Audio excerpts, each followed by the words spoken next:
I think the most interesting thing about 5G overall is the use cases and the fact that we've actually created 5G around the various vertical markets that exist.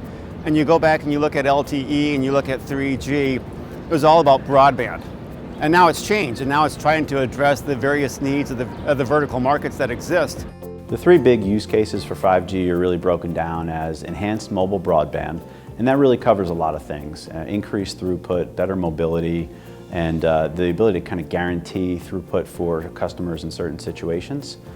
The second big use case is the scale, and when we think about the Internet of Things and the explosion that's going to occur over the next couple of years, networks have to be designed to handle billions of devices, and it's going to take innovation along the lines of 5G to really do that effectively. And the third one is low latency.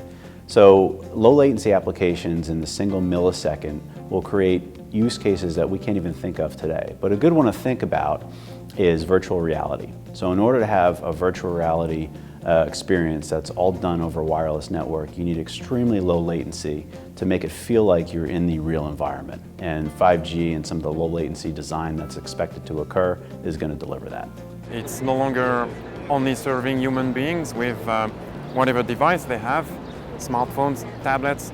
No, we are looking at actually adding many other things known as the Internet of Things or Internet of Everything, and that requires some new features in networks. We need to really think about how we can, in fact, slice the network.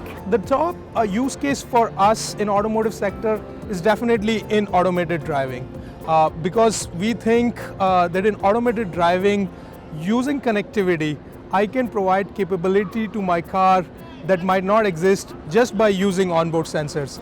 One specific example that I can give is bad weather scenario. In bad weather, sensors like LiDARs and cameras, they don't work that well, but RF can still propagate quite well in heavy rain, heavy snow.